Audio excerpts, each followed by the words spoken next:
Sale winds, he fires. Swing and a miss, strike three, it's over. The Red Sox have won the World Championship.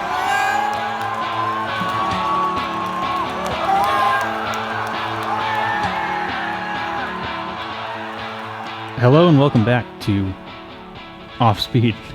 Did you almost forget the name of the show again? To be fair, it's been a while. We apologize. We've been off for quite some time. We were busy watching the Boston Red Sox win the 2018 World Series. We actually got to go to Game 5, which was very exciting. It was my first World Series game. Was yours as well? My first World Series game. I've never got to go to a World Series game back at Fenway. I also lived in Chicago for a long time and actually lived in Chicago when the Cubs were playing in the World Series for the first time in 70 years. But tickets were a little steep. But when the Dodgers facing elimination here, but believe it or not, the prices went down a little bit for that Game 5. So now we're on to the offseason, and that means it's hot stove season. And as we are recording this, today is the first day of the winter meetings. There's been a few big moves in the offseason so far. Namely, the New York Yankees made a trade with the Seattle Mariners to get James Paxton.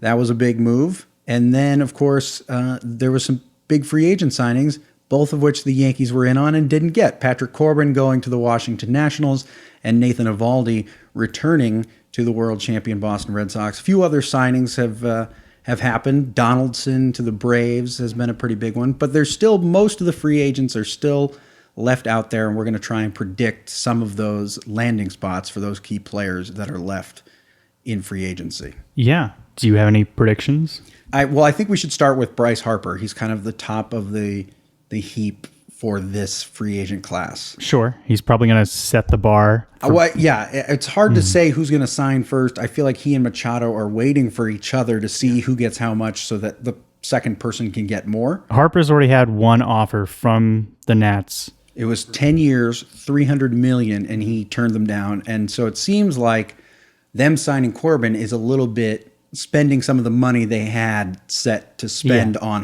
Harper. And so they're kind of going away from Harper, getting out of the I think that's a sign they've already given up on signing him.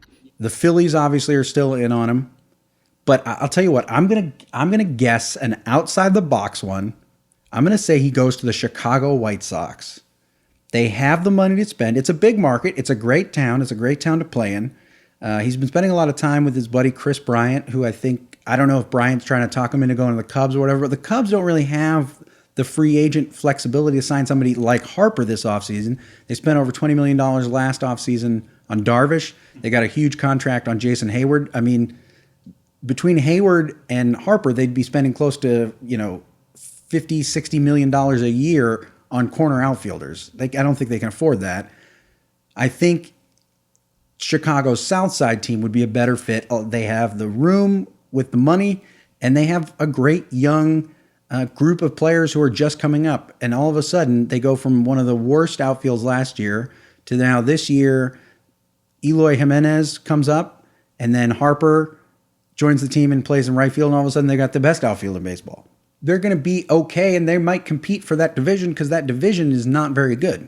Yeah, Manny Machado. I'm starting to think the New York Yankees, because they did not get Corbin as part of it, and because he's such a bad person, that it just fits. It's easy for me to take a guy that I don't particularly like and put him on a team of players that I don't particularly like. Yeah. It kind of works for the New York Yankees, Yeah, ever since he stepped on Aguilar's foot for no reason, I was like, well, he's going to the Bronx. That's a Bronx attitude.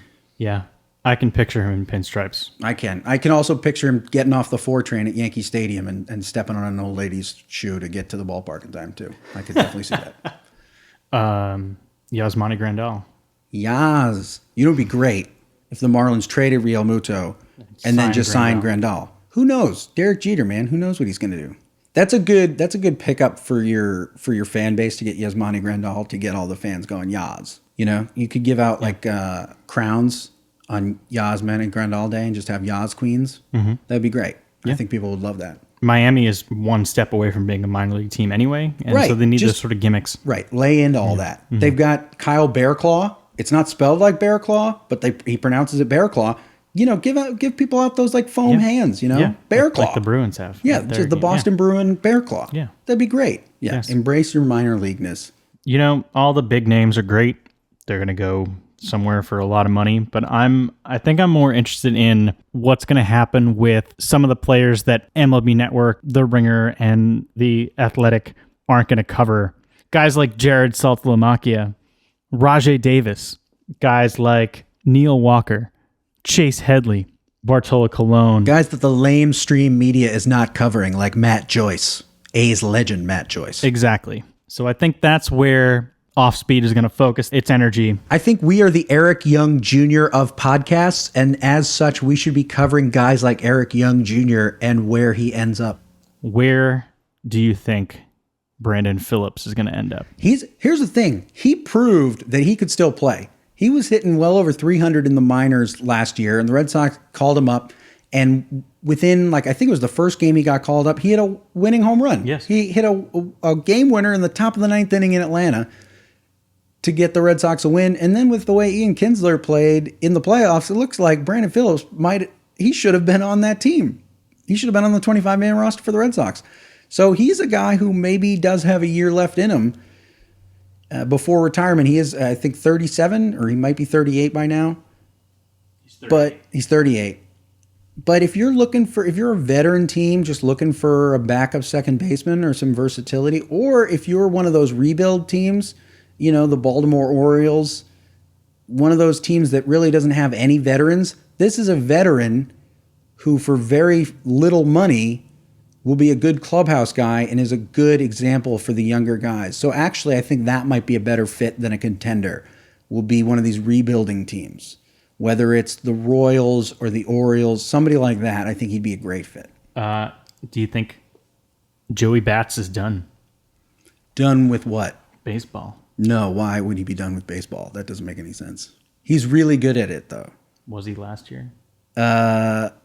He wasn't last year. That's true. But I think I feel like he's not ready to give up. He's not ready to give up.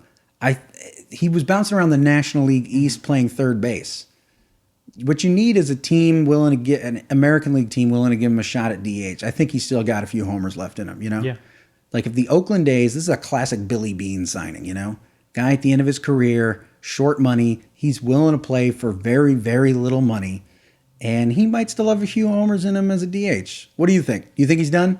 I think he should be. He had 325 at-bats last year, and he managed to strike out 111 times. That is a bit above average. I got to ask you, this is to me the ultimate unforgettable but kind of forgettable guy. Bartolo Colon. Bartolo Colon. Yeah, we have to have a cologne watch. A colonoscopy. Cologne, yes. You smell that? It's my cologne. Where's he going? Where do you think Bartolo ends up? 46-year-old free agent starting pitcher, has pitched for, I believe, 70 of the 30 major league teams. Yeah. I think the Angels are going to kick the tires. Nice. I think that a great reality show would be Bartolo and Shohei, like Show Me the Cologne. Yeah, there you go. I like that. That's and I think he's got a world of experience. If the Angels set on Ohtani pitching, then I think they need to go for it. He won't be pitching this upcoming year because of Tommy John. He'll just be a hitter. He's just going to hit. He's just going to be a hitter this year. But then moving forward, they're still talking about using him as a pitcher. I think there's time. I think they need to bring somebody in to sort of be a mentor to him, and really let him watch from afar. They sort of went with the 6-man rotation. They really don't have any. Where do they have Parker? Who? I don't even know the rotation. Blake Parker's a reliever. Yeah, it's the no man rotation. I can name more starting pitchers on the Rays, and they have fewer of them. Right. I can name both the starting pitchers on the Rays. Is that what you're saying? Yes. The Angels do not have a big name rotation. If anything, their biggest name rotation guy was Garrett Richards, who just left in free agency, signed with San Diego. Had a lot of elbow problems, but if he's healthy, could be a good pickup for the Padres. Some other fun fan favorite pitchers out there. James Shields, 37. Does he end up anywhere? I don't know.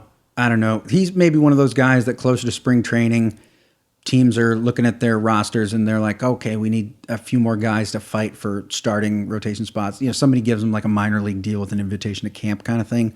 But I don't think anybody's signing him to be part of their rotation at this point. I mean, he ate a lot of innings last year for the White Sox, and he could be useful to somebody, but I don't see him getting like a real deal. I think he gets a deal somewhere to be like a sixth man, fill in if somebody gets injured kind of starter. And he only falls to somebody that misses out on Wade Miley. I mean, is Wade Miley good or is he not? I don't know anymore. I was so sure that he was not good, but then this past year, he showed me something. So I don't know. Yeah, maybe he's the guy you go to when Wade Miley and Gio Gonzalez and all the other mid-level starters are not available. Shields, the other thing about Shields is I don't know how much money he's going to command. Somebody like Doug Fister's a free agent, and I know he's only going to be like $2 million, and he's the kind of guy you can have as a spot starter if somebody gets injured. Shields made $17 million last year. He came at the end of his big, long deal that he originally signed with San Diego, ended it with the White Sox, which, by the way, what a terrible trade by the White Sox. They traded Fernando Tatis Jr., who's about to come up and be the next big thing for the Padres, in exchange for James Shields while the White Sox weren't going to win. But anyway, Shields, I don't know. I don't know how much money he's going to look for. If he refuses to sign, it'll be like Jason Worth. Remember when Jason Worth came off his big deal and it was like, oh, maybe if he's willing to take terrible money, he can be a fourth outfielder somewhere. And he was like, no, I made $20 million last year. I want to make like, at least $15 million. And people were like, no, that's ridiculous. So if he's like that, then yeah, James Shields is done. You know who had a pretty decent season last year for the Diamondbacks? Can't even say his name. Clay Buchholz. Clay Buchholz. I've never heard of him. Is he? He sounds like he takes a long time to deliver to the plate. Is that? I don't know. I've never. Yeah. What about Clay Buchholz? I am surprised that he's still pitching and is like decent. Because after he left the Red Sox, he pitched for like the Phillies and he did nothing.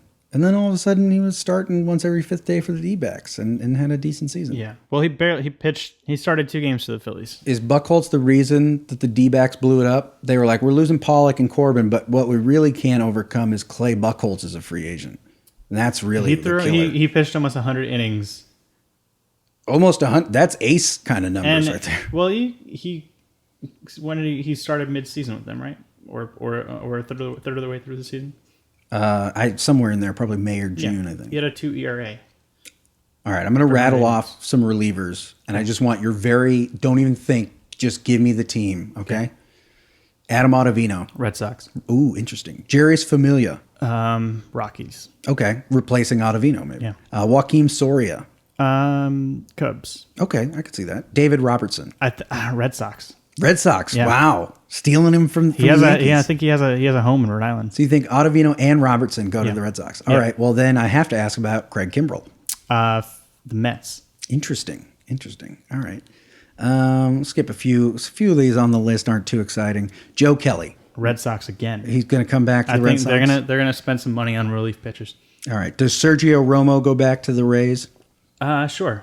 Yeah, to be their opener. Opener and closer. He did both, which is crazy. Speaking of people who can pitch in different situations, the guy who can do it, Andrew Miller, where does he go? They're losing Cody Allen and Andrew Miller, so I think he's going to go back to Cleveland. I think they're going to... Interesting. All right. Yeah. And I'll do one more. I don't think the market's huge for him. I think there's a lot of injury concerns, so I think he ends up staying in Cleveland. I think all 30 teams would be interested in signing him. I just don't know that all 30 teams would be interested in signing him for the amount of money that he's going to be asking. Mm-hmm. So yeah, I think Cleveland, that's a decent bet. I don't know. I don't really know what the story is with him because before these injuries, about 2 years ago, he probably would have been the biggest free agent relief pitcher, and now we don't really know. Yeah. I'll give you one more just because he's interesting.